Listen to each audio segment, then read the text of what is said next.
This is a story of simple working people, such as there are the world over, in all countries and at all times. Here are their hardships, their humor, and above all, their heroism. The unconquerable heroism of men who take heroism for granted, as part of their daily lives. Neither plaster saints nor romantic rebels, they live these lives far from the limelight, without publicity, or often without a spokesman, save when some great crisis or disaster lifts them into the headlines. Yet these men and women are the backbone of nations, the stuff of human destiny, simple working people, such as there are the world over, in all countries and at all times.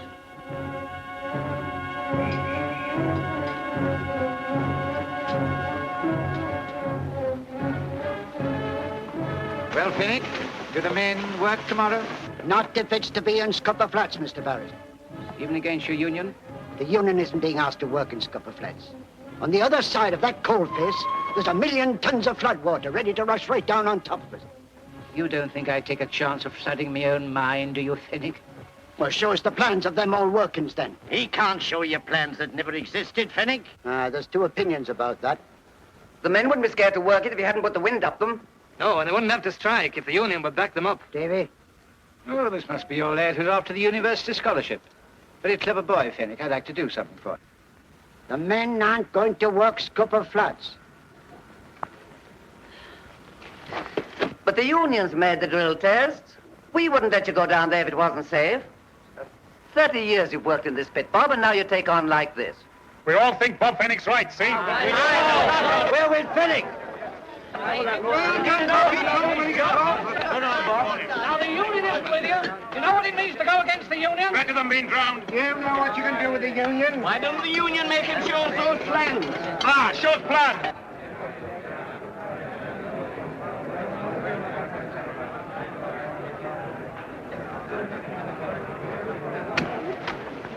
But it isn't really dangerous, is it, Father?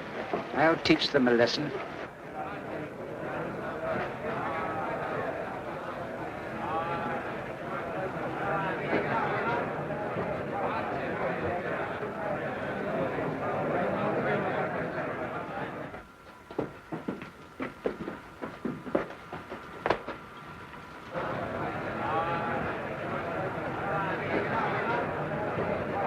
I hear them sound their trumpets. The first angel sounds and then follows hail mingled with blood. The second angel sounds and as where a great mountain burning with fire is cast into the sea. And the third part of the sea becomes blood. Not water, my brethren, but blood. 'Tis not water that has brought us here, but blood. I hear them sound their trumpets. The first angel sounds and then follows hail mingled with blood.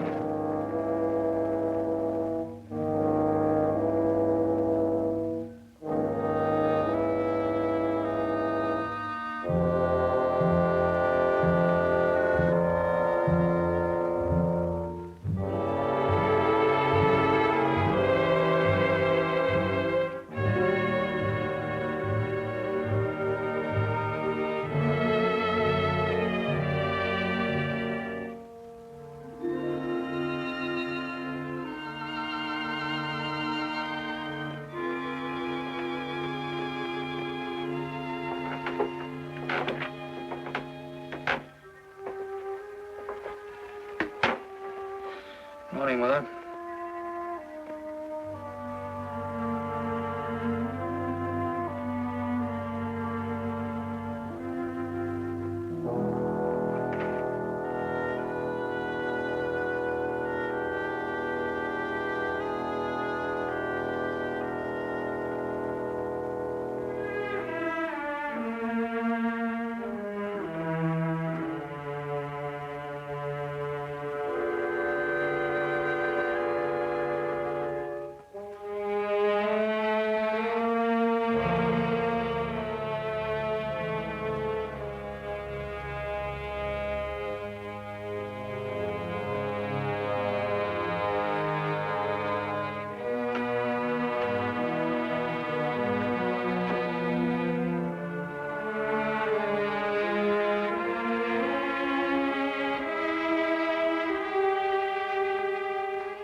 How then, Dickie? I've got nothing for you this morning, Mrs. Fenwick. No, you thought I'd have a bit left over from the killing, eh? Bit of lights, maybe. I've not for you, Martha Fenwick, nor any for that good-for-nothing family of yours. No woman's ever had better sons than mine. No better man, neither. Well, maybe an empty belly will make that man of yours think twice next time he wants to call a strike. You had good reasons? Ah, you're a clever chap, bringing misery and poverty on the old town. Now, you go back and tell him, Martha Fenwick. I'll have no sniveling and begging around my shop. How often must I tell you to keep these doors shut? I've had enough of these cadgers mooching around every time I've had a kill.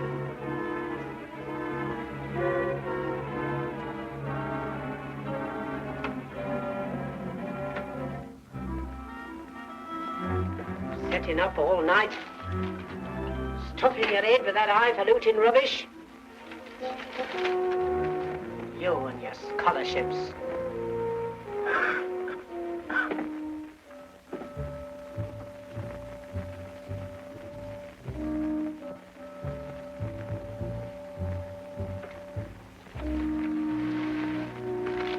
That'll do, lad. If you don't know enough now to pass that scholarship, the next 12 hours won't make no difference. Why don't you go for a bit of a walk up the field, Huey? Aye, what is it, Mother? Breakfast. Breakfast? Did you say breakfast? Oh, that's what I call a feed. Oysters, pickled. Pity I'm not hungry. It's all the same to you, Mother. I'll just have a piece of that bread. I don't like that kind of fun, Huey. I shouldn't make a mock at good food. They're lucky to get anything. Their father clever like he is. Isn't every man as a pure miners about a drop of water? Get them to strike against their own unions. Thank you, Martha. My father wasn't so clever, nor my grandfather neither. They was just men. And Master Pitt commanded, men obeyed. They was daft enough to think of their own wives and children. Your father's a sight cleverer than that, Huey. He can see to a solid seam of coal and all the flood water to the side of it, what Mr. Barris and Union can't find out for all their instruments. Barris knows it's there, all right. Have plans of them flooded workings. Taking a chance on it, that's all. Plans? Father wouldn't say he'd seen 'em if he hadn't. Oh, he's seen 'em all right at the bottom of a pint of beer. Ah, plans or no plans. For 8 weeks I've been sitting about here useless like, and I'm fed up. Aye, that's the way I like to hear a man talk. There's too many lads nowadays breaking their necks to get away from Pitt. It's a blessing I've at least one son doesn't want to work all his life with his coat on. She's right there. 'Tisn't a coat I want to work in. Mother wouldn't see much difference between a coat and a football jersey, Huey. Well, all right. Tynecastle United is paying Tommy Shields £5 a week. If he can get away from the pit, I can. And they don't have to read no books to do it.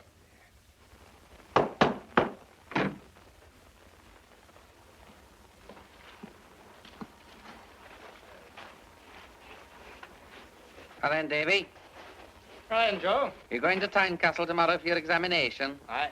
By gum, you're lucky. And one of these days you're going to see me in Tynecastle too. You can bet your life on that. What would you be doing in Tynecastle, Joe? Well, I won't be listening to a lot of college professors anyway. There's money in Tynecastle, Davey. Money. Money? Huh. Tynecastle's up the spot for that. Morning, Davey. Morning, Hello, Joe. Hello, Dad. London's the spot, London. I just heard tell of Lord E. Cullen. He's making £3 a week up there just singing in the street. That's what I'm after. £3 a week just for singing. £3 a week. What I'm after is big money. It'll be big money you'll be needing and all before you can pay me back all the money you pinch out of my pocket every time I get boozed up. You don't appreciate your son, Slugger. He's a born capitalist. You bet your life I am. You've got to have money if you want to have sport, haven't you? If you're going to make money in the pit, not on your life. Well, I want to have a bit of sport and I want big money, see, and I'm going places. You're going to college, are you? Well, I'm going to look after myself, see? Ah, you can smile all right, Davy, but where's your high-mindedness going to get you? Wasting your time fighting for the miners. By gum, what an ambition! Right there. I'd sooner stay in Scupper Flats, I tell you. You've only got to look at this whippet of mine, running to skin and bone. Me too, I said so at the time. You said so. It was you two that gave Bobby the first cheer. He said so. Guinness to the lot to save your skins. You kidded us about them plans, that's all. I kidded nobody about nothing. There's plans of them old workings. I saw them in Barris's office that day I did check weighing for Ted Gripple. Well, nobody's going to get me on that coking coal. I'm not going to drown myself to keep Barras fat. Get out of here! I'll have nothing more to do with you. I'll pay you out for this homage, you see if I don't. You walk out of work and then you come catching the decent folk for charity. It won't be charity you'll get if my missus pegs out. I'll slit your throat, and that's the fact. Off with you, or I'll put the police onto you. You talk of the police as if you owned them. You and your lot. What's the trouble, Will? It's my missus. She's got pneumonia.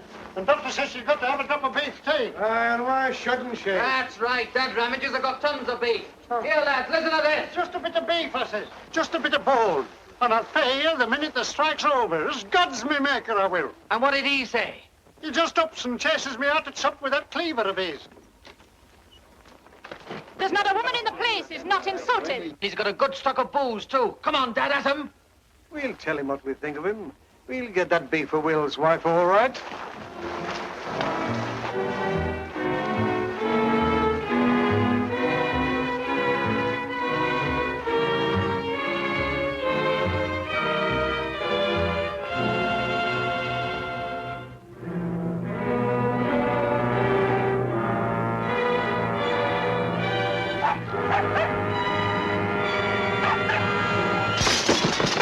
Come on, lads.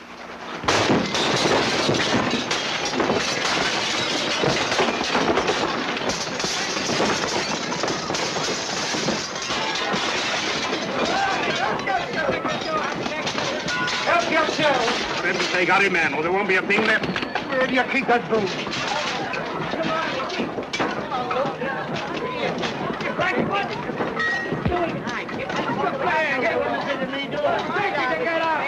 How much do you want altogether? Splendid for thee.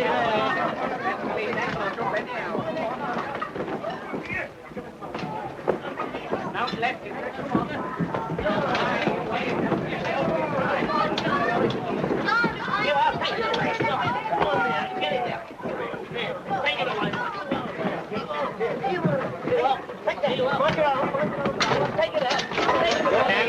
Stop it, you fools!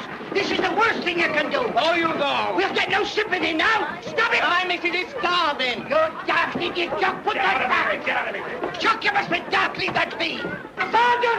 The sergeant, get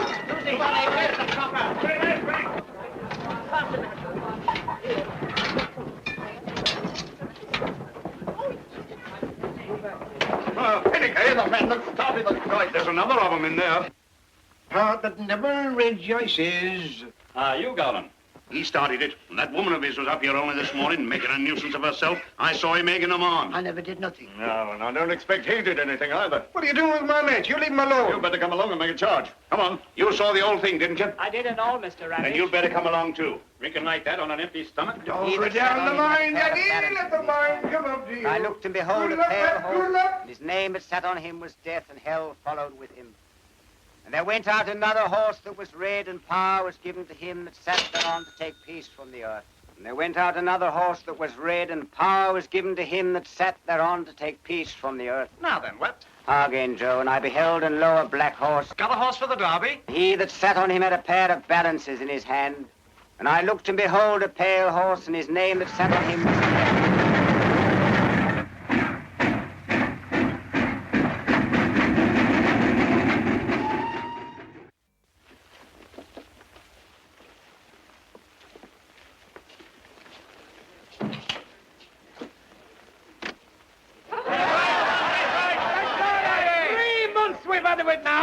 And a good job we made up our minds to show some sense at last, or we'd have had to put up with it for another 3 months. Whatever by the look of things. I'm the last man in the world to say out against Bob Fenwick. But where's it got him? In jail. We never had no choice. We never ought to come out on strike. Got is to get drowned, the whole lot of you. All you've got to do is to stand out a few more weeks. A few more weeks, my foot. That's what you said when it started. What do we use for grub? Kind of you to sympathize with my father, Mr. Brace. But what have you been doing all these weeks he's in jail? Everything you can to turn the men against him. Now listen here, lads. Barras will soon lose that contract for coking coal, and he won't need you to work scupper flats. Well, what that tell me for? We're the ones who's got to work that coking coal, not you. You were going to that pot college of yours. I get back where you belong. Get on with your education. All right, and what am I going to do in that college? Educate myself to fight for my own kind, see? I've worked down there with the rest of you, haven't I? I've got coal dust pitted in my skin the same as the rest of you, haven't I? Look, here's something that won't wash out, isn't it, as long as I live? I've seen what the pit's done to some of the men here with your coughs and silicosis and nystagmus of the eyes. I'll see what it's done to my own father, haven't I? Mr. Barrett! Mr. Barrett! Come on! Come on, lad! Come on! Ah, Brace, we got a deputation, Mr. Barrett. All right. I shan't be a minute, Arthur. All right, Father. Good afternoon. Good afternoon, sir. Good afternoon, Mr. Barrett. Good afternoon, Mr. Barrett. How are you, Harriet? Afternoon, Mr. Barrett. Ah, young Fenwick. So you got the scholarship, eh? Aye. And when do you leave for the university? Today, I'm waiting for my father to get back. You must let me know when you finish at college, won't you? I might be able to get you into one of the council schools. I'm on the board, you know. It's not school teaching I'm after, Mr. Barrett. Oh, well, I'd like to see you get on anyway.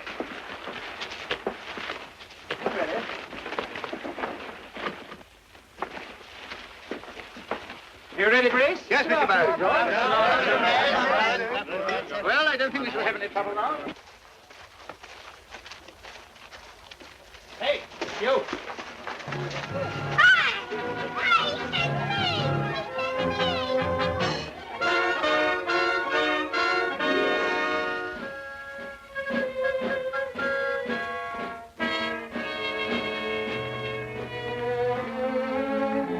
Three good shirts I'm putting in for you.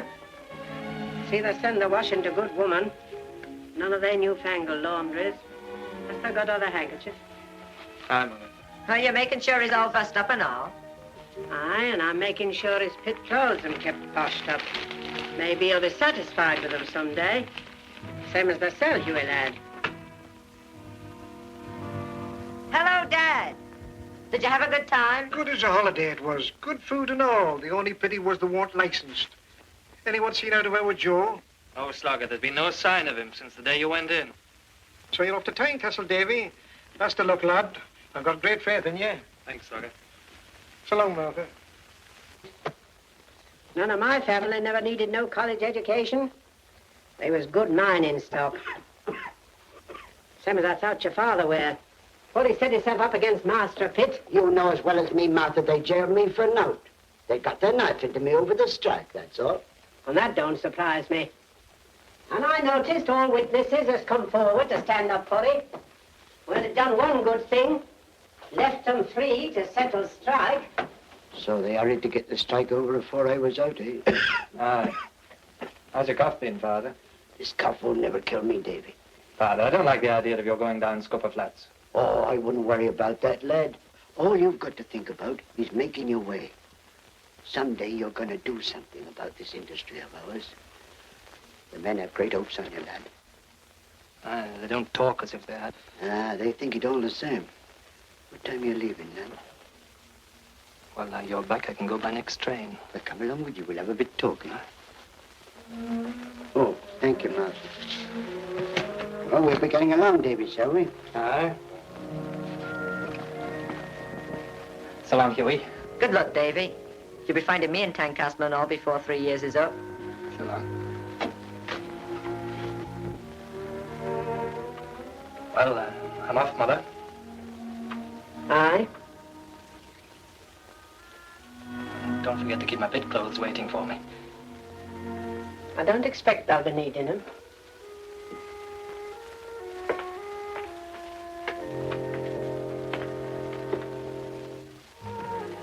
Here.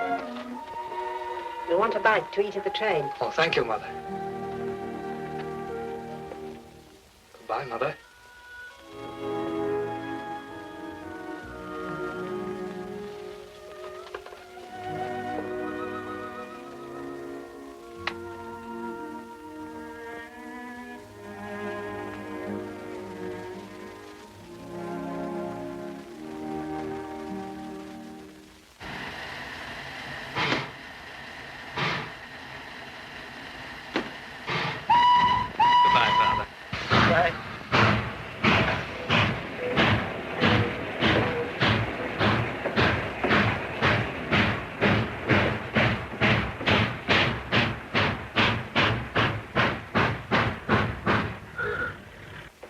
Wilkinson wants £10 each way about Rock Boy. Limit's 5. What do you think? Take it, will you? It's money for jam. Okay. Is that you, Laura? Well, is he able to come tonight, all right? And did you put it to him the way I asked you to? I think it's going to be all right, Joe. That's fine. Well, The place is the Percy Grill. Have you got that? The Percy Grill. And I'll come over to your table, see, as if butter wouldn't melt in my mouth.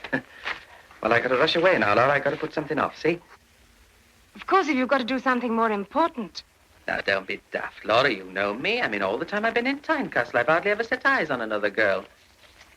That's it, the cooking doings, the grill of the Percy Grill. Ta-da. Sounds like poetry, doesn't it?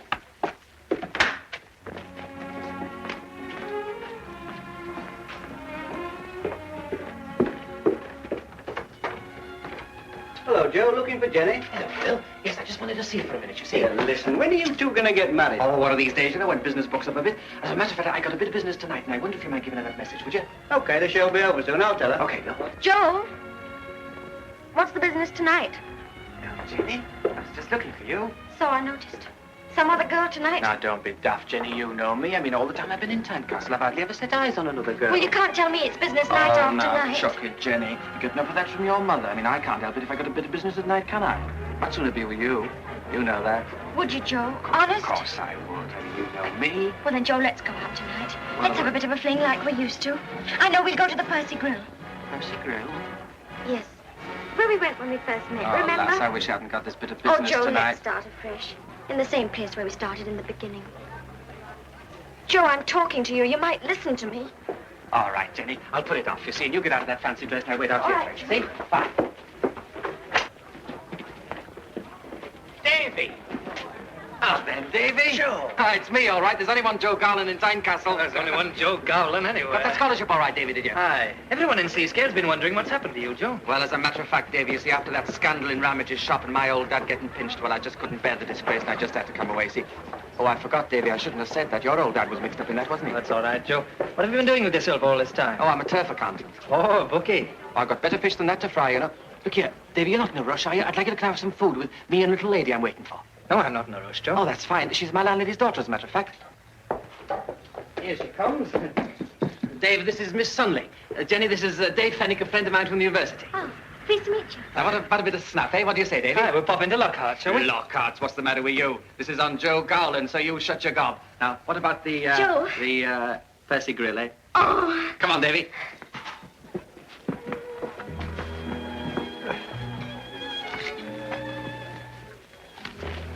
I think I'll have some oysters.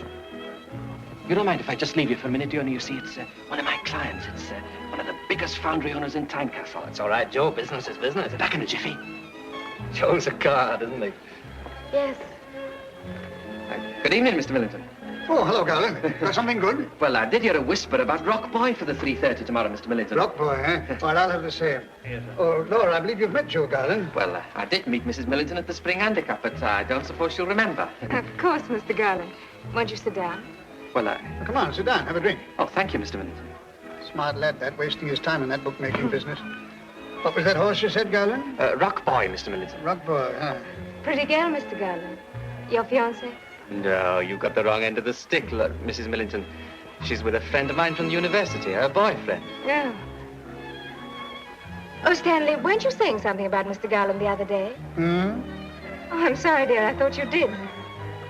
Something about the Cawnport Works. Oh, yes, yes. Someone was telling me. I forget who. You know, I believe you know something about coal, Garland. Well, nothing at all, Mr. Millington, except I was born and bred on it. Well, I may need a buyer for my Cawnport Works. Well, I wouldn't say no, Mr. Millington. Well, it may be possible, but don't count on it, Garland. Well, all I need's a start, you see, Mr. Millington. Yes, I know. You're a smart lad. Well, you see... Well, there's only one thing I've got my heart set on. It's rather difficult to explain. I suppose you'd call it coal. Coal? Well, coal mines. I'm trying to arrange a debate at the university at the moment on the private ownership of coal mines.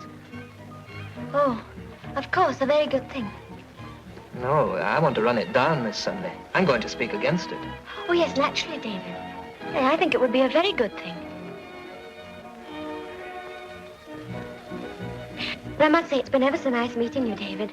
And to think you're going to have letters after your name and all. That's jumping ahead a bit, Miss Sunday. Oh, but you're the cleverest person I've ever met, really.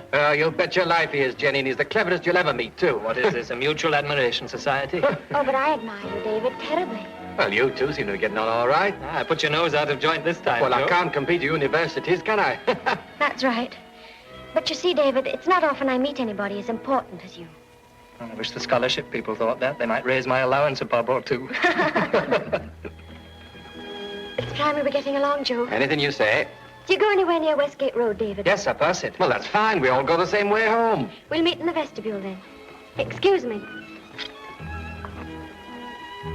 She's a nice lass, that, Davy. Aye, she is that.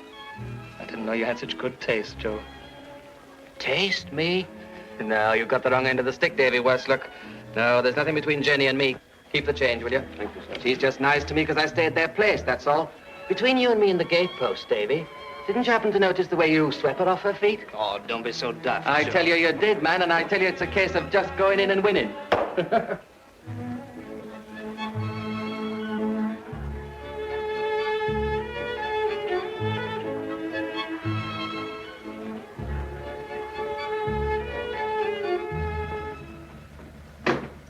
Joe does the whole thing in style, doesn't he? Taxis and all. Is that you, Joe? Is Ginny all right? Of course I'm all right, Mother. I thought you must have had an accident coming home in a taxi. Oh. Mother, this is Mr. Fenwick from the university. I'm pleased to meet you, Mrs. Sunley. Goodness gracious me, and me in this state. It's too bad of you, Ginny. It's all right, Mrs. Sunley. He's as good as one of the family already, aren't you, Davy? Well, I think I'll be going to bed. You'll look us up sometime, Davy, won't you? Of course I will, Joe. Good night, Davy. Good night, Joe. Good night, Jenny. Good night, Mrs. Sunley. Good night, Joe. Maybe we could meet again sometime, David. Well, of course. Maybe we could have tea together sometime. Well, that'd be fine, Jen. Well, if you'll excuse me, I've got a bit of an headache. I think I'll mix myself a daisy powder. Good night. Good night, Mrs. Sunley. Well, what about tomorrow, Jenny? I'll be free after 5. Tomorrow? Well, let me see. I can call for you here shortly after 5. Oh, all right then. Good night. Good night, Jenny. Good night. Good night. Ginny? Here a minute. You're not treating Joe right. He went up to bed very upset. And if you didn't notice it, you're blinder than I take you for. Was he jealous? He was and all. It doesn't do a girl no good to treat a man like that. I tell you, there was tears in his eyes. I know what I'm doing. It's time I taught him a lesson. Don't you be so sure of yourself, Miss Sunley. I once thought I could teach someone a lesson, and it ended with me marrying your father. I could marry Joe Garland tomorrow just by raising my little finger. But I'm not going to raise it. Not just yet.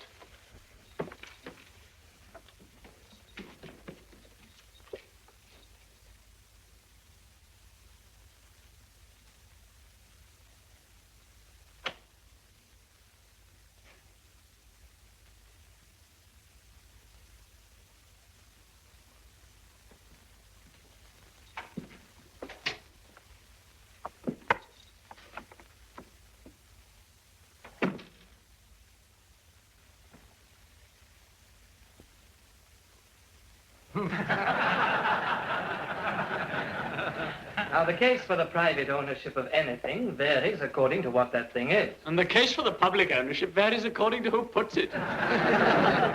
All right, then I'll put it this way. If private ownership of coal mines, why not private ownership of lighthouses? Because there's no way of making any profit out of a lighthouse. Oh, please, it's taken. Now, before I close, I want to remind you first that I do not necessarily believe that everything under the sun should be publicly owned. I might, of course, say that coal mining is not something under the sun. Here.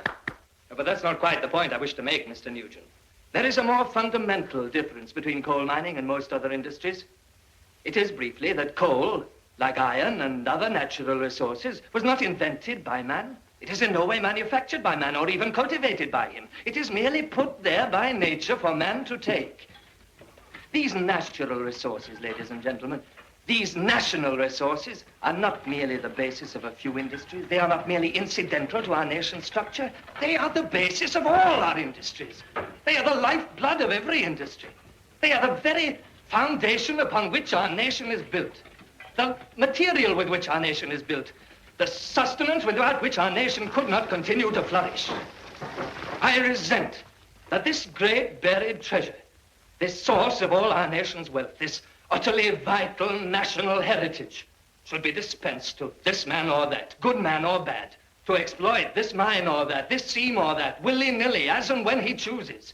To use it as a pawn in price manipulations, cost evasions, middleman transactions, and as a pabulum of his self-aggrandizement. I resent it as I would resent a foreign flag on the cliffs of Dover.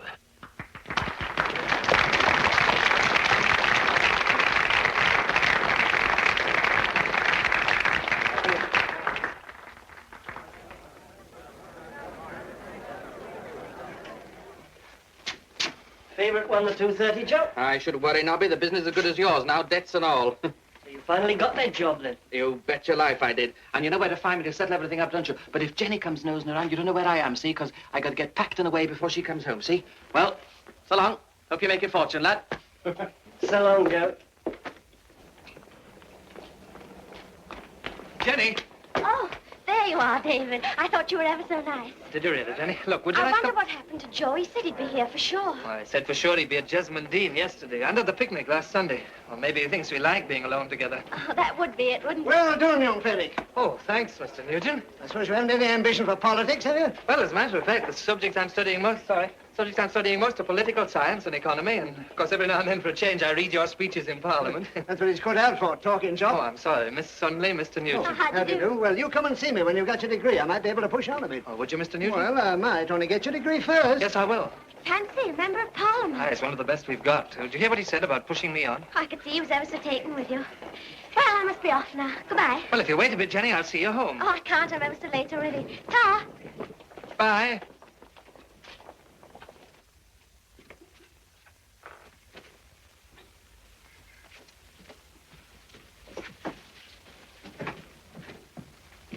Oh, I didn't know you were in, Joe.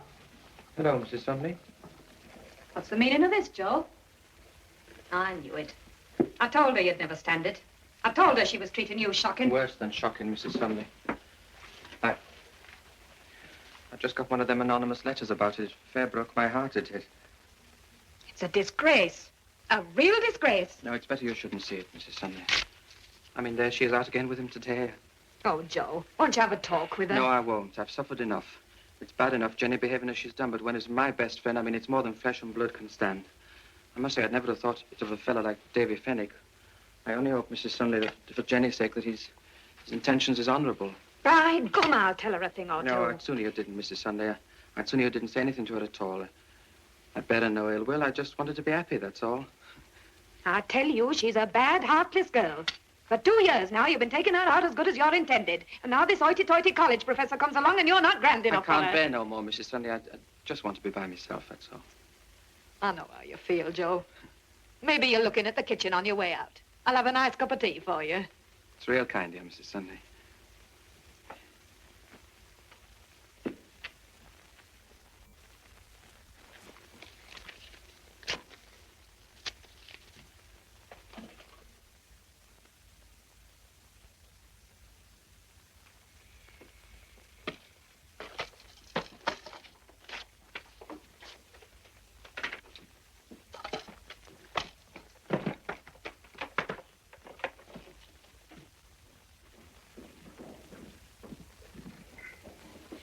Is Joe in, Mother? Aye, but only just. What do you mean, only just? I'll tell you what I mean, young lady. Joe Gowland is packing his bag. Packing? Didn't I tell you no man would put up with the way you were going on? Well, you've lost him now, haven't you? You weren't so clever after all, were you? You see where it's got you, don't you? You've lost the best man that ever drew breath.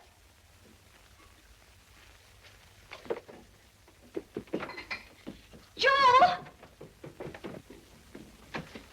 Oh, Joe.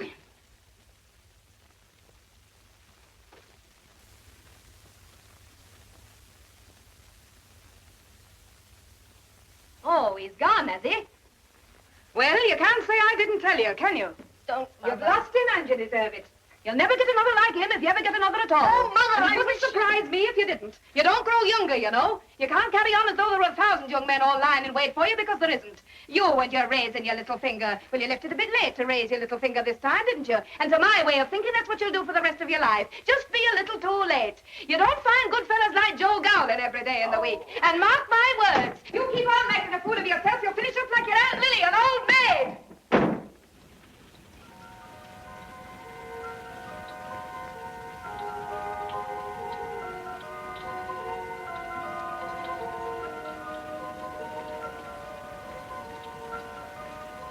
Jenny. What's wrong, Jenny? Don't let's talk about it, David. Don't let's talk about it. Oh, come on in. Sit down here. Let me take your mic off.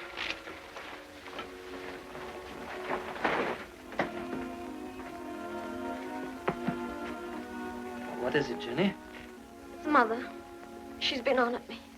She's been on at me all the time. It's not my fault Joe Garland left, is it? Joe Garland left? I couldn't stand him, David. I couldn't stand him. But I don't quite follow, Jenny. I didn't know he was mad about me. Joe Garland mad about you? Why, he told But me that's himself. what she says, David. That's what she says. But I never gave him no encouragement, did I? Of course you didn't, Jenny, no. But you see, he left because he found out that I liked you more than him.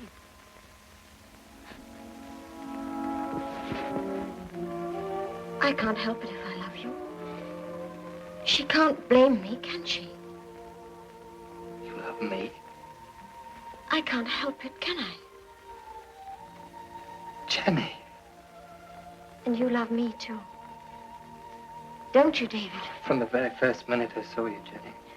Oh, David, I want us to be together always. I can't go back there. I can't stand it. I want us to be married and happy and, oh, everything. Of course, Jenny. I'll take you away from there the minute I can.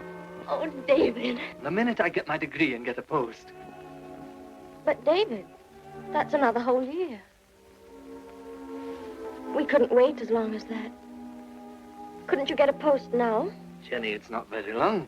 But you said you could be a schoolmaster with what you've got now. Schoolmaster, but I don't You want... said you could easily get a post in Sleescale. This man Barris promised you. Jenny, Oh, David, we could have the loveliest little home. You could study in the evening with all your big, important books and me sitting beside you. But I can't throw away my scholarship and the lectures at the university and everything. And we must be practical, darling. Oh, but David, I am practical. I've got it all worked out to a T. You can get ever such good furniture today on the Never Never. Never, never. Oh, about £0.50 a week, David, that's all. I'm sure there must be very cheap houses in Sleescale. Cheap? No, that's not the point, Jenny. I'd feel I was letting everybody down so much. My father, the men. Say no more about it, David. When you heard what Mr. Nugent said, he'd drop me like a hot brick if I threw everything away. Not another word. Just tell me you love me. More than anything in the world, Jenny.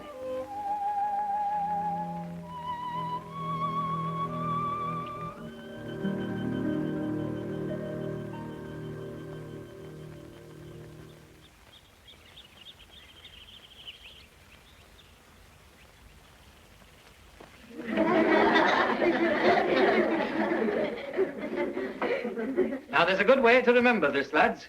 Now, watch.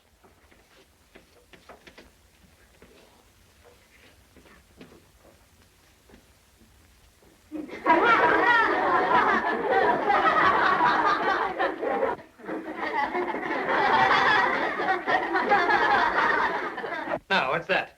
Pit pony! That's right, Pat, a pit pony. That's the way to remember Scandinavia, a pit pony, kicking his hind legs in the air during a strike. If you want to remember Stockholm, that's the capital of Sweden. It's right there on the pony's hoof.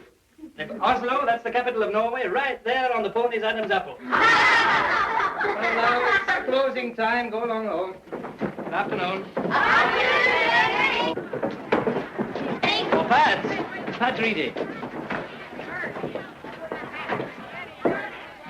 Well, so this is your last day, eh, Pat? Aye, Mr. Fenwick. Oh, did you tell your mother what I said? Aye.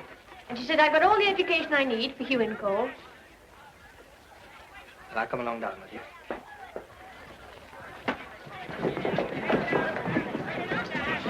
Fenwick. Yes, sir? Wait for me a bit, will you, Pat?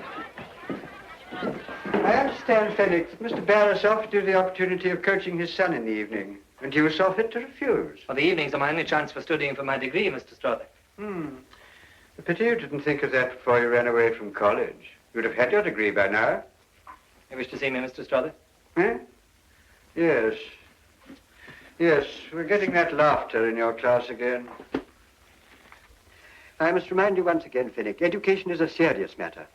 A child's whole life may depend on it. But, Mr. Strother, in an article on modern education... I learned all I need to know about modern education before you were born. The basis of it is to have teachers with proper degrees.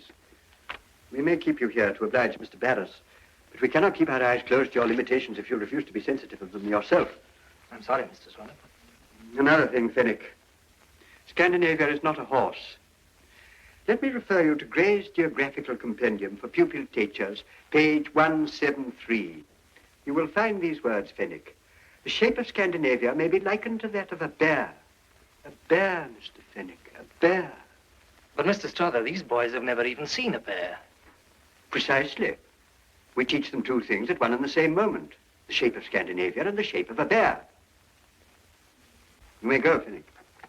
Thank you, sir.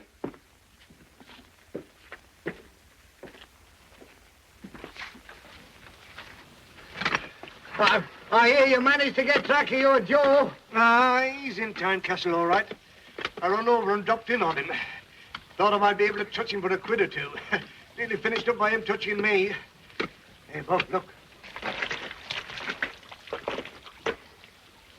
Second time he's been down this month. Must be getting fond of us. A lot of water here. All the men aren't worried about the dampness, Mr. Barris. They're working worse than that over at Globe Coal. But some of them are beginning to think it's coming from the old workings. Perhaps you work far enough at the end of the seam. Move them along again next ship. As you wish, Mr. Barris.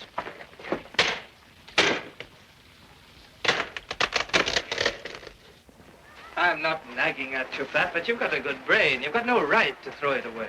You've got no right to go down the pit. You can be more use than that to yourself and everyone else. What's wrong with Pitt? It's a man's job, isn't it? I thought that when I was leaving school. I thought it was grand to have a man's job. Oh, then, Davy. Hello, Huey. Did you see the match lineup today? I did. You're getting on grand. I have my name mentioned in the Tynecastle Chronicle and all. It's bound to be seen, isn't it? Aye, of course it is. When are you coming up to the house, Huey? Jenny hasn't seen any of you for a couple of months. I'll be dropping in one of these days. Got to put in a lot of training, you know. Sorry. Remember me to Jenny. You see what our Huey thinks about pit work, Pat. He's not mad about football just because of the exercise, you know. Well, somebody's got to go down pit or we wouldn't have any calls. Yes, I know that. Oh, Mrs. Reedy, I was hoping to... Don't you, Mrs. Reedy, me. I know the blether you're trying to stuff into my lad's head. Get in, Pat. And where do you think your education got you? 45 bob a week. Let me tell you this, Mr. Smarty. When our Pat's your age, you'll be fetching every bit as much as that. And now mucking about for a couple of years before he does it. Ha! Such a lot you were going to do for the men. Going into Parliament and all.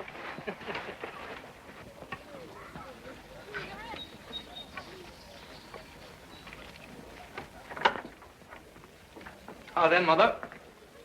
How's the cell, lad? Is Father in? He'll be back in a minute. Come on in, I'll give you a bit of bacon. You can wait for him. I'd better be getting along, Mother. Jenny's got a bit of veal and ham pie waiting for me. Please the cell, lad.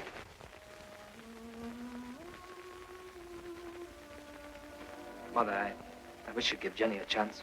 I haven't been to see her all the time we've been here. Does she want me to go and see her? Don't give her a chance, Mother. She's a stranger here. She's lonely. She wants cheering up.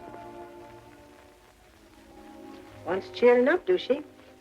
Lonely? Why should a woman be lonely with a man at home to look after? Maybe I should be lonely and all if I thought of nothing but getting about.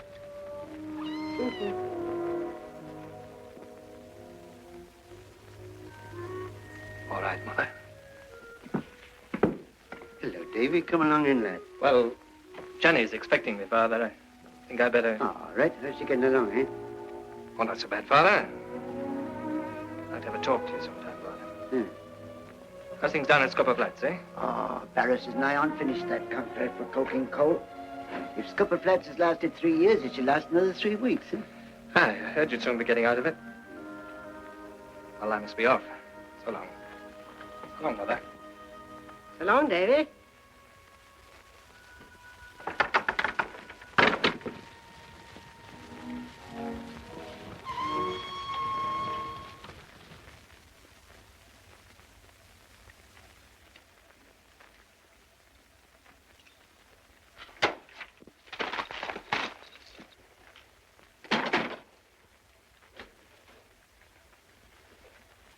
Hello, Jenny.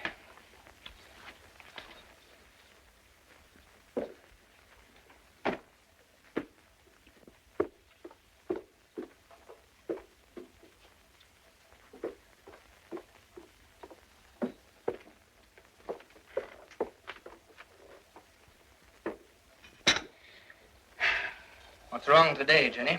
Nothing's wrong. Nothing's wrong at all. I wish you wouldn't eat with your fingers.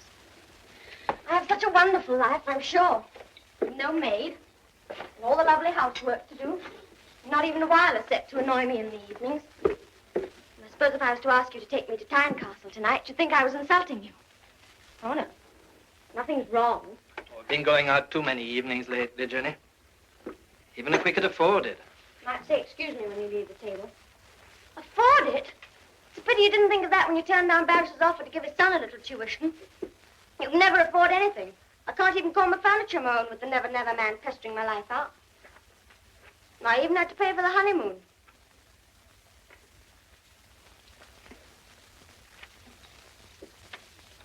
It'd make me so terribly, terribly happy if you'd take me out just this once. Oh, don't be sensible, Jenny. I want to finish this book tonight. You want? Of course, it doesn't matter what I want. It never seems to strike you that you brought me to a place where there's not a soul I can talk to. Why don't you try and be friendly with my people, Jenny? Your people? Your people, indeed. You didn't tell me your father was a jailbird, did you? Jenny. You needn't try and deny it. I know all about it. Robbed his shop, he did. Nice kind of father-in-law for a... Jenny. David, it was wicked of me, wicked. I should have done that, Jenny. Oh, but I deserved it. Every bit of it. I'm a bad, heartless girl. I'm just a drag on you. Your nerves are on edge a bit, darling, that's all. Yes, that's it. My nerves. I need cheering up, David. Yes, of course. If only for your sake. I know we'll go to the Percy Grill, where we first met, remember? We'll forget all our silly little squabbles and start afresh in the place where we started in the beginning. Yes. Well, maybe you're right, Jenny. Run along, get ready. Oh, David, you're so sweet to me. We can just catch the 5:20. Darling. I'll be down in a minute. David, that's the laundry. You see them, will you? They're trying to charge me 9 bucks too much. Tell them I'll attend to them tomorrow. Now then, son. Mother. Well, come in, come in. She's brought Ginny a drop of that homemade broth of hers. Oh, that's fine, Mother. Come on in.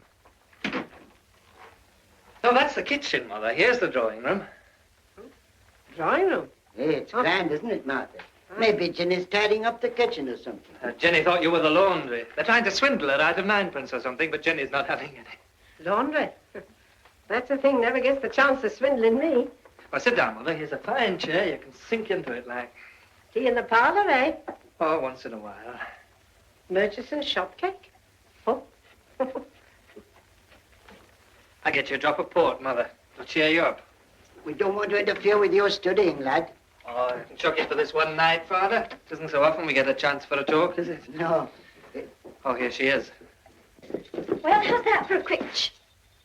Visitors for you, Jenny. Oh. How are you, lad? This is a great pleasure, and such strangers, too. What a shame you just caught David and me going out. But, Jenny, Mother and Father... You see, we promised some friends to meet them in Tynecastle, and we really couldn't disappoint them, could we, David? Oh, pretty. Now, Jenny, look here. We don't have to go into... No, lad, Ginny's right. We couldn't have stopped more than a minute or two anyway. Of course, and you can easily come in again sometime, can't you? That's right, lass. Well, you can still have a drop of port, Mother. I don't know what gave you the notion that I'd taken to drink. The lad's just trying to be pleasant, Mother, that's all. David, hurry up. We'll be late for the train.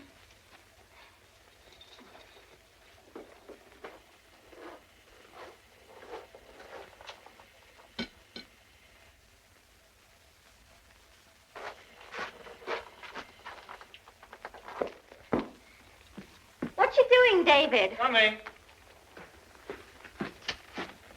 Come and see us again soon, will you, Mother? Yeah, best send your postcard first. Oh, good night, Mrs. Fenwick. Good night. Good night. Good night, Mother. Night, Father. Night, Davy. Blessing of at least one son who's not breaking his neck to get away from Pitt.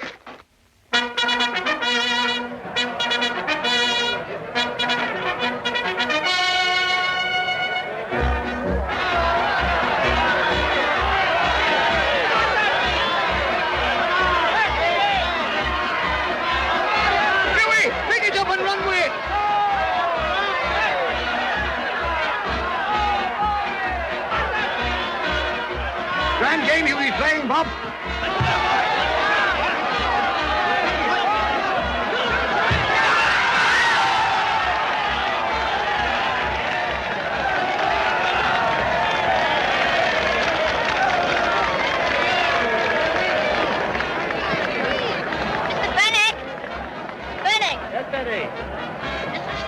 me give you that. Oh, thanks, Teddy.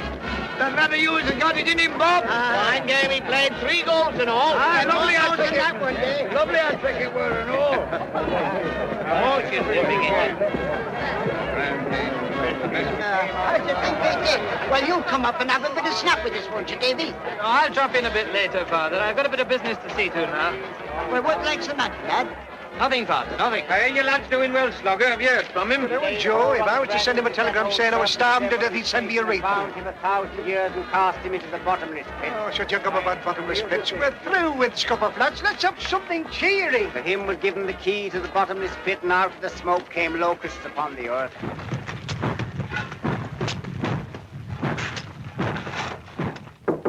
Come in. Yes? Shh. Yes, I'm expecting him over. Yes, Fenwick, what is it? Well, I was wondering if you still wanted a tutor for your son, Mr. Barris. Oh, you've changed your mind, have you? Well, I needed the time for studying, but now that I'm leaving the school... No? Yes, Mr. Struthers just given me notice. Yes, I heard you weren't giving satisfaction. It's a great disappointment to me, Fenwick, after all the trouble I'd taken to get you in there. I believed I was producing results. Yes, well, if the school doesn't consider you efficient, I'm afraid... Still, I'm a fair man. I'll give you another chance. Thank you, Mr. Barris. Of course, you can't expect quite the same terms. And let me see, what was it I offered? £0.50 a lesson, 3 lessons a week. I'll tell you what I'll do, Fenwick. I'll give you 10 shillings a week for 5 lessons. You can start tonight. Go along now and arrange it with my son. Good afternoon. Thank you. Why, my dear fellow. I didn't know you were waiting. It's all right, Mr. Barris. How do you do, Mr. Garland? Fine. Anything Millingtons now, aren't you? And a partnership in the offing, too. There's one thing I like is to see a man get on, especially one of my own men. And you used to be that, didn't you? Proud of it, Mr. Barris, proud of it. Well, if it isn't Davey Fenwick. How are you, Davy, lad? Fine, Joe. How you getting on, Davy? Fine, I've just pulled off a big deal. That's right, Davy. Is there anything I like is to see a man getting on. Remember me to Jenny, will you?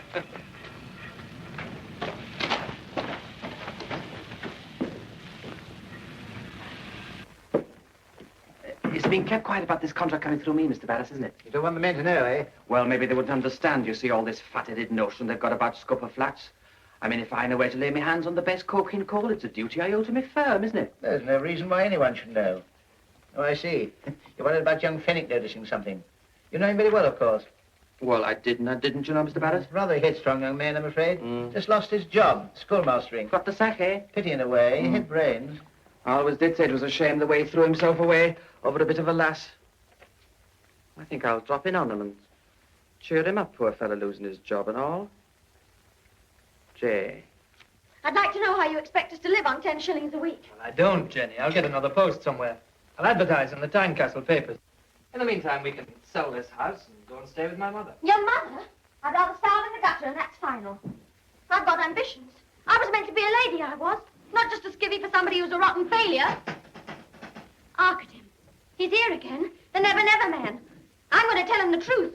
He can take his rotten furniture away for all the chance we've ever got of paying for it. Don't be an idiot, Jenny. Hello, Jenny. Remember me? Joe. Hello, Joe.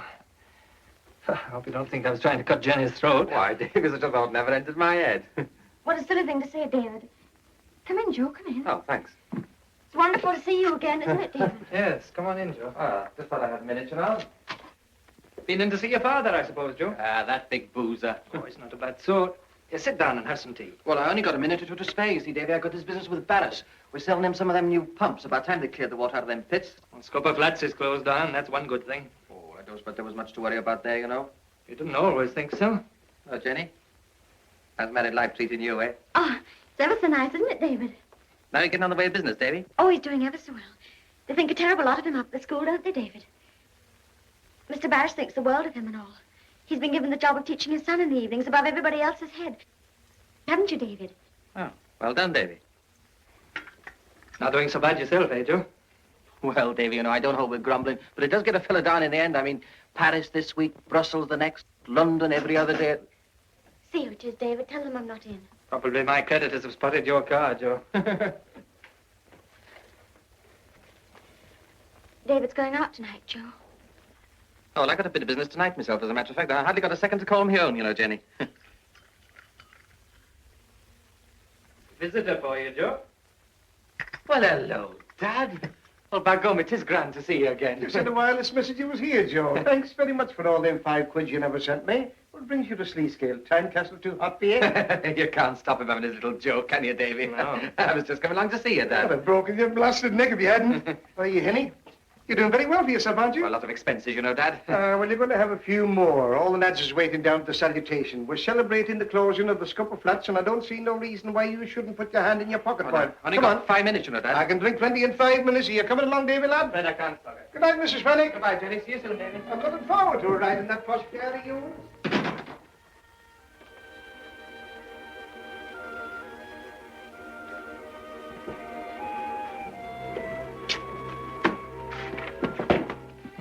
Joe always makes me laugh. He's a success, that's what he is. And to think I could have had him just by raising my little finger. Well, why didn't you? Why didn't I? Because I was a fool, that's why. A fool! A fool!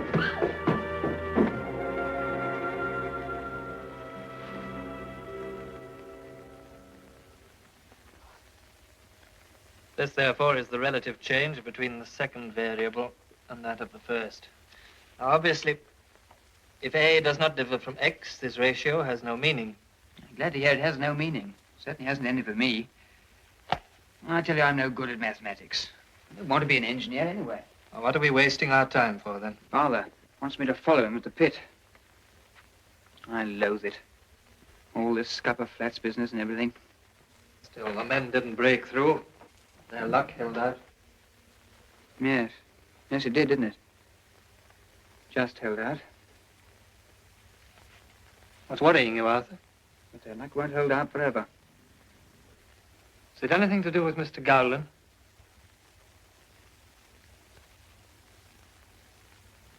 Coking coal for Millingtons, eh? The Scupper Flats isn't closing down after all.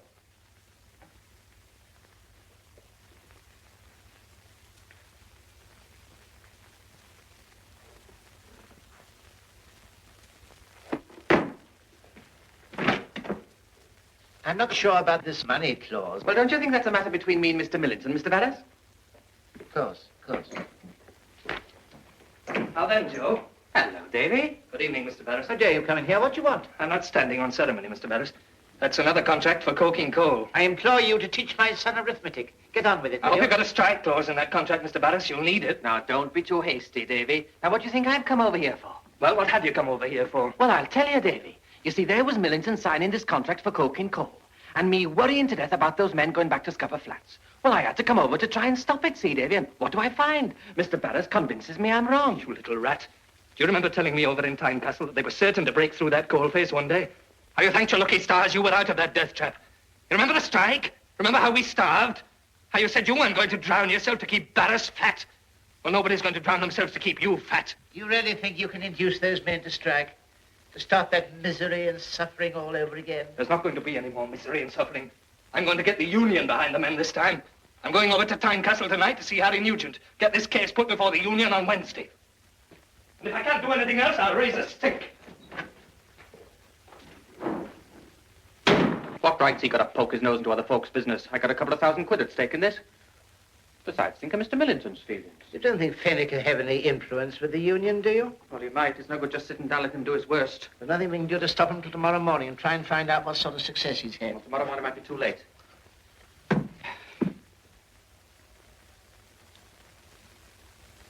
How's he going to get back from Tynecastle tonight? He can't. There isn't a train. Well, let him go and see his Mr. Harry Nugent, MP. Thank you, Mr. Barris. Good night, Mr. Barris. Good night, Gowland. See yourself to the door, will you? I'd rather... All right, Mr. Barris. Oh, Gowland. If there was any danger, there'd be plenty of warning, wouldn't there? The pit, you mean? Yes, of course there would be, Mr. Barris. Good night, Mr. Barris. Of course.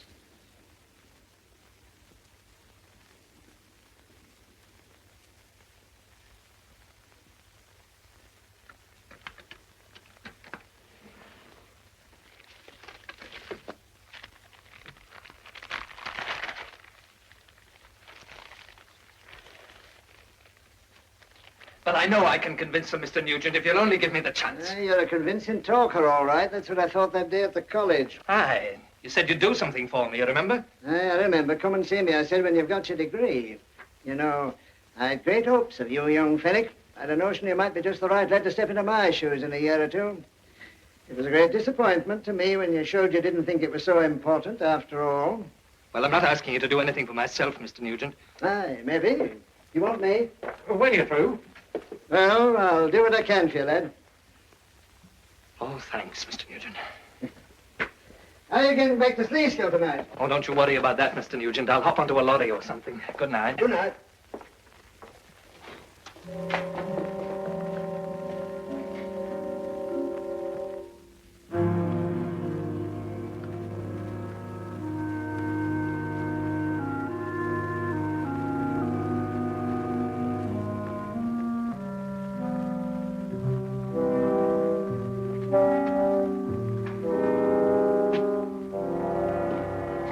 Davey, I thought you was never coming back. Did you, Joe? I just had to come round, you see, Davey, to settle a little bit of difference, you see? Forgive and forget, eh, Joe? That's the way, Davey. I mean, you and me's been pals all these years. It didn't seem right. Let a bit of misunderstanding come between us, did it? There's no misunderstanding as far as I'm concerned, Joe. That's the spirit, Davey. I mean, two sides to every question, eh?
Oh, I thought you were never coming back.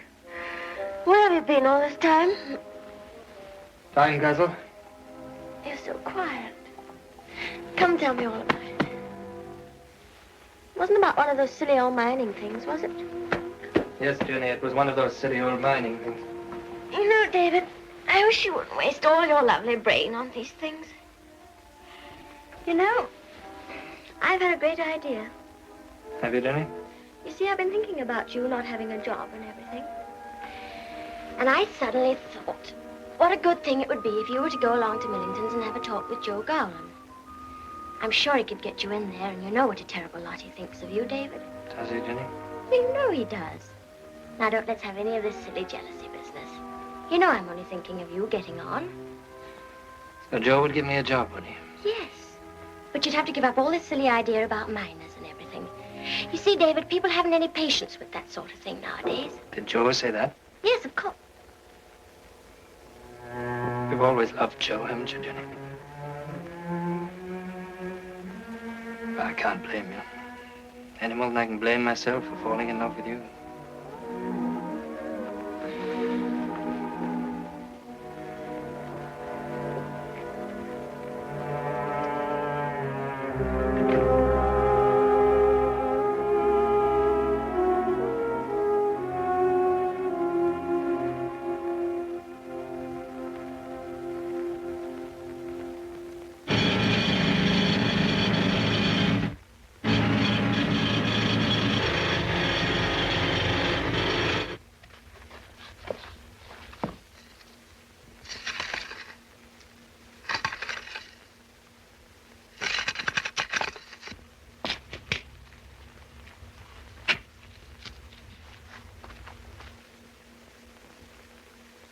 Go ahead, go ahead.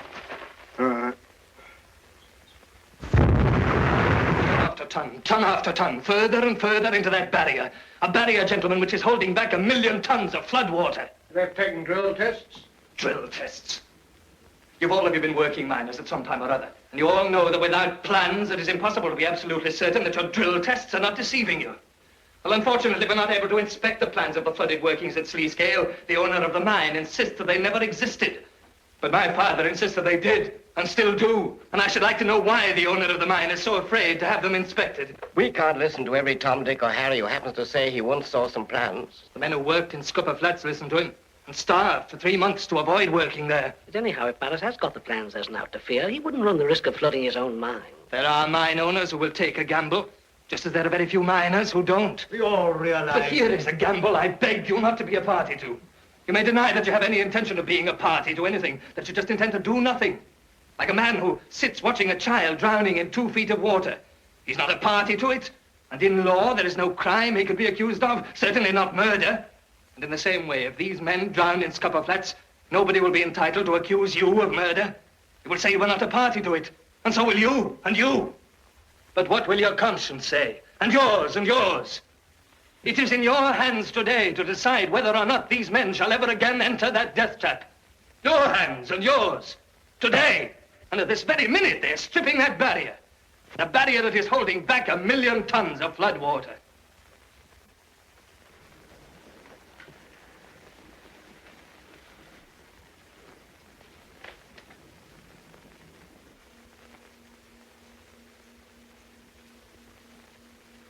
Mr. Chairman. Yes, Mr. Wilkins? We've all been impressed. In fact, swept off our feet by the eloquence and sincerity of this young man. Hear, hear. But is he as sincere as we think? Will you please tell me, Mr. Fenwick, exactly when you first decided to come here today? Last Saturday night. Aye. Scupper Flats had been working for 3 years. And it just happened to be last Saturday night that you first decided to put it before us. It happened to be last Saturday night that I first heard about the new contract. Aye. A contract which you knew was of great value to Mr. Gowland. What are your personal relations with Mr. Gowland, Mr. Fenwick? We used to be pretty friendly. Aye. Up till last Saturday night, I think, Mr. Fenwick. The night you decided to try to put a stop to this contract of Mr. Gowland's. You and Mr. Gowland quarreled? That has nothing whatever to do with my coming here today. It was a very bitter quarrel, Mr. Fenwick. It came to blow. I've told you it had no connection whatever with my coming here. I believe it was your wife you quarreled about, Mr. Fenwick. Your wife has left you as a result of it. Hasn't she? What's that got to do with the danger to Scupper Flats? If Scupper Flats is dangerous now, it's been dangerous for the last 3 years. And yet you didn't decide to do anything about it until last Saturday night. The night that you had this violent domestic quarrel with Mr. Gowland.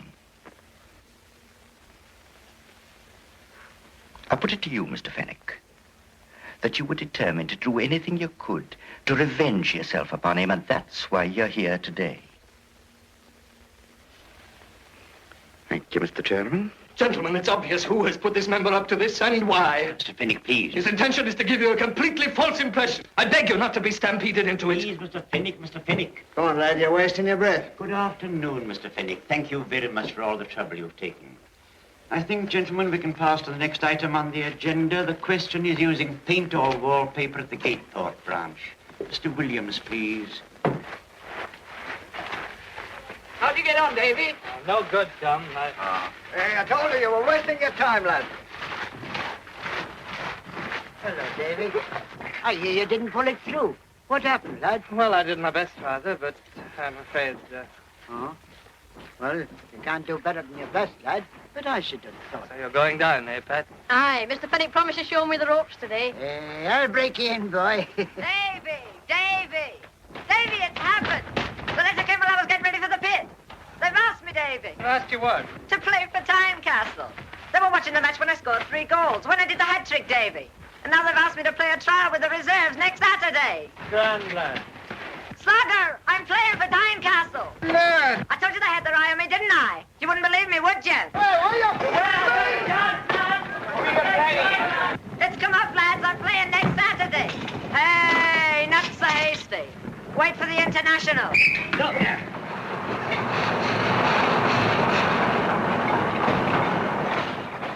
come on. Gonna be all day. All right. I'm just putting in the artistic touches. You coming to see me play on Saturday, Slugger? Course I am, lad. Course. Aye, they're thinking of running excursions so as everybody can come. That right, Harry? You won't find Harry there. He's got that day whippet of his end for the county stakes. And he's gonna win and all. I'll break his blasted neck if he doesn't. I've got 210 on him at 20s.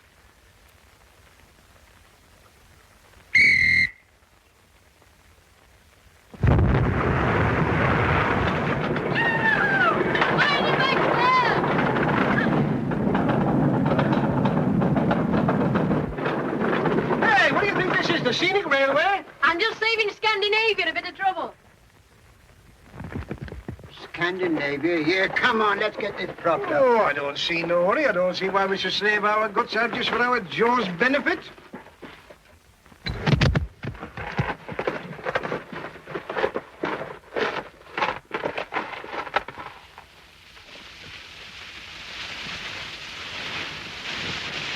Get back quick. Cage.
The rigger in a headstock company? Just trying them, Mr. Barris. There's about all the punch we can get in electrical gear and ring amalgamated. Every rescue man they can find. The steam winding gear. You better get a hold of tight Scupper line. Hello? We've got as far as scupper number 5. The water's still rising quick, and all the turns are blocked. There's 5 of us. Have you tried the air tunnels to globe coal? They're full of gas. The water's fetched it up. No. Get out, both of you. The rigger in headstock. An amalgamate. I'll attend to that. Get out. Hello. Now listen, Fenwick, carefully. Make for the old workings. Go right along the upper tunnel. The block at the end's only a frame dam. We'll soon knock it away. Old workings? Don't be afraid of water. That's all on the lower level. Now, don't take the branches nor the left dip. Keep due east for 1,500 yards. So you did have them plans all the time?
them in. Barrels in order. Right. Come on. Come on, children.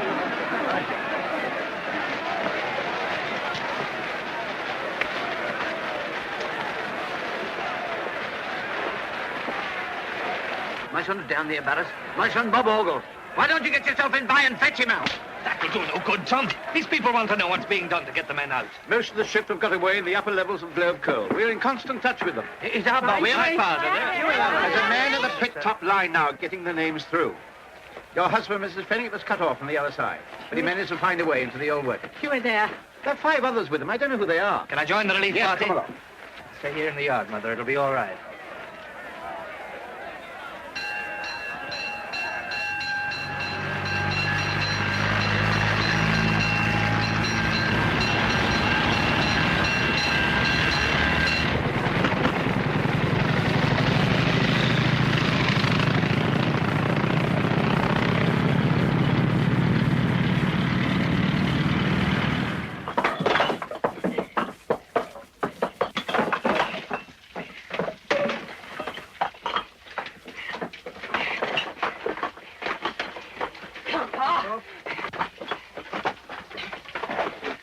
Hurry up, lads. Before any more of that rope comes Come on, down. Pop.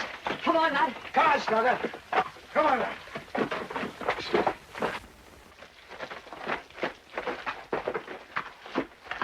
What's your step, Huey? You'd not be much good to United with a broken leg. I'll still be much better than some they've got.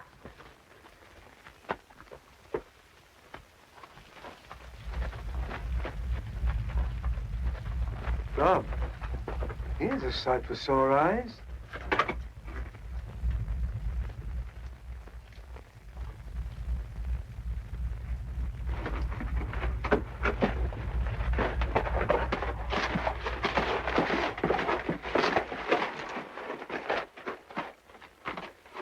Hey, there's no frame dime about this.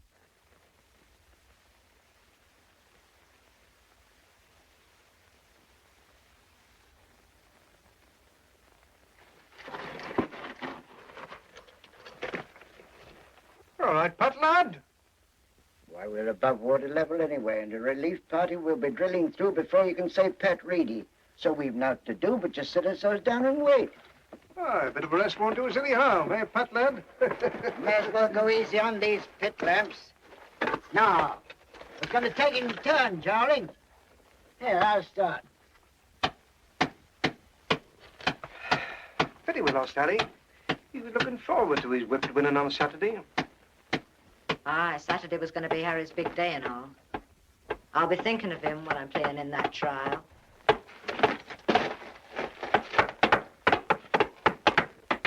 Oh, my, you should see us gadding, passing the folks along the road just as they were standing. There was lots of lads and lasses there, all with smiling faces, gadding along the Scotswood Road to see the blading races. Oh, my.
We're through!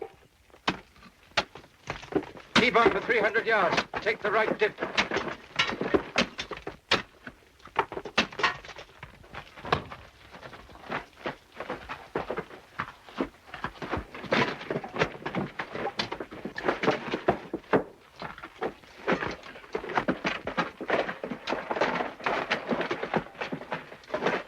It might be half a mile there. If only we had some plans of this place, we'd know what we were getting at. Plan wouldn't remove that fall. We must expect difficulties. We must blast a new roadway above it. Come on, then. Let's get on with it.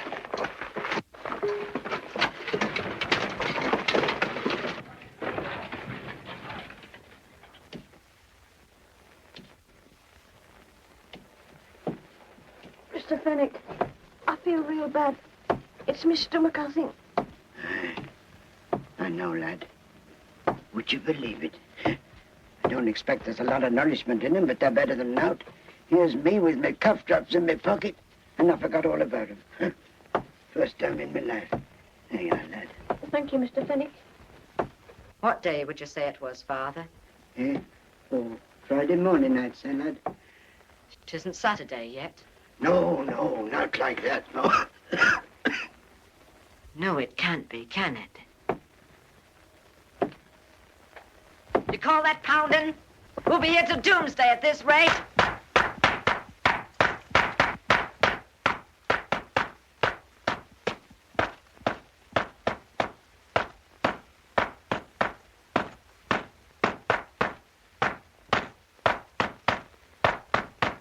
We've got to be out by Saturday. Before closing time and all. By gum, what I could do to a pint. I've still got that last cough drop, lad. Would you like it now? Yeah.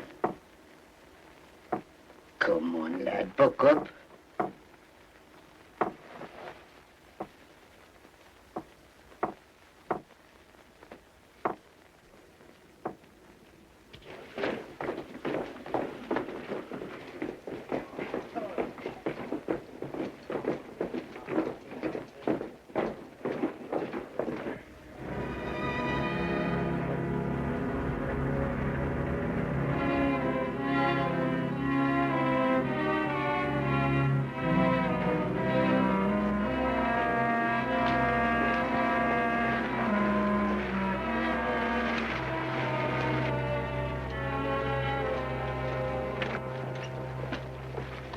Good evening, Mr. Nugent. Good evening. We got all the men out of Globe Coal, thank God. Nearly 80 of them. Evening, Mrs. Fenwick. Nasty business, this. Union are feeling pretty sick. They didn't listen to your son that day. Aye? There wasn't one of them that wouldn't eat out of his hand now. I can tell you that much. A disaster's a disaster. It's a chance every pitman's got to take. Well, I expect they'll get your men out all right, Mrs. Fenwick. Maybe. And how about our pet? You're a member of Parliament, aren't you? What are you going to do about our pet? Tell me that. Sarah, they're doing everything they can, lass. Aye, they're doing everything they can.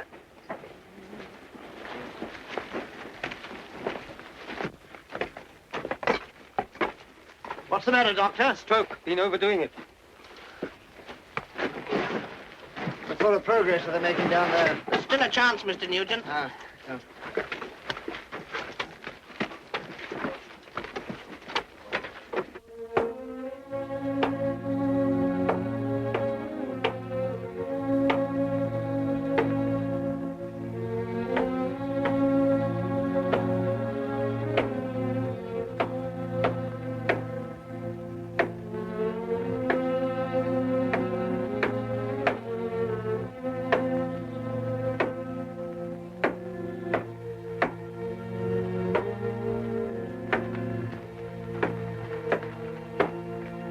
Wet. Maybe we should have a service.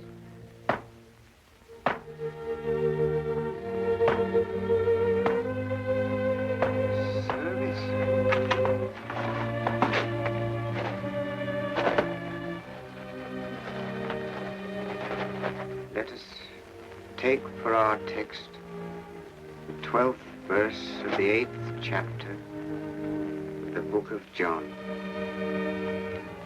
I am the light of the world.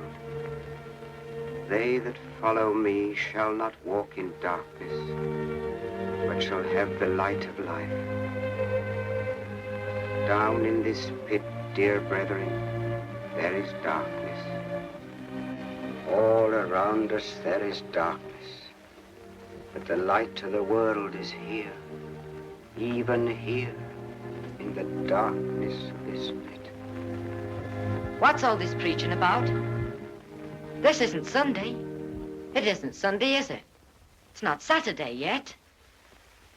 Woe and go, my brethren, is our lot upon earth. And the fourth angel sounds, and another star falls in the bottomless pit. Ah, put a sock in it, wept. I see it, my brethren. I am given the gift of prophecy. I am a prophet in the paradise pit. Sit down, man, sit down. I see them.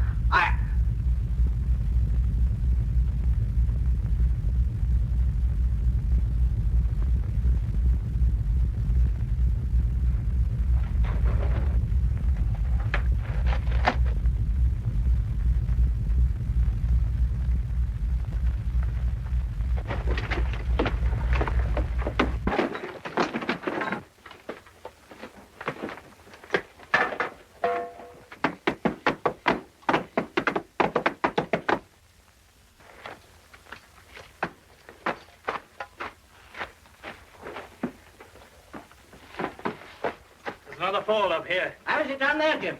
Can't do any more work here without retimbering. Lattice knew his way about here, all right. If only... But he's no use to us now. There's naught we can do but take a chance this way.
I've lived a rotten life. Rotten. Just a boozer. A big boozer. The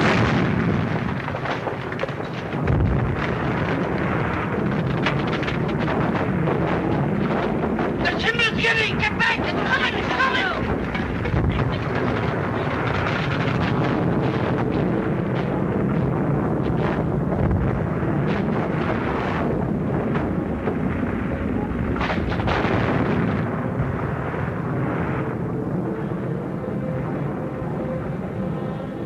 Well, we'll have to give it up. There's no chance now.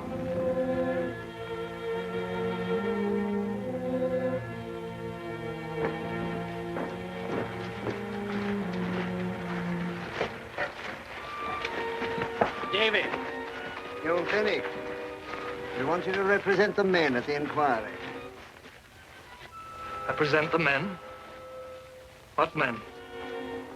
My father, Hughie? Mrs. Winthrop's two sons? Harry Brace, Slogger Gowland, Wet? Young Pat Reedy? What am I going to say when I represent the men? It was all very sad. No one was to blame. I know what your heart's set on, lad, and you'll get your chance to fight for it. The world's like a wheel. Your turn will come. The way you said that, you sounded like my father. Good night, Mr. Nugent.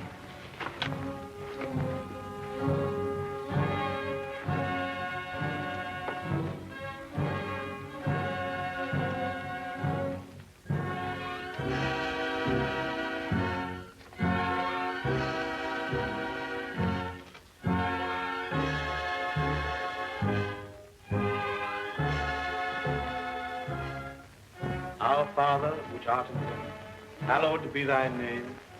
Thy kingdom come, thy will be done on earth as it is in heaven.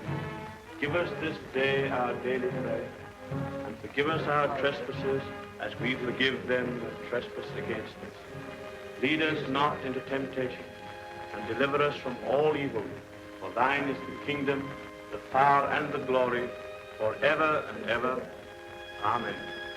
And so, out of the darkness of the world that is, into the light of the world that could be and must be, a world purged of its ancient greeds, a world in which dreams are not empty nor sacrifices in vain, a world of infinite promise which the unconquerable spirit of man will someday forge into fulfillment.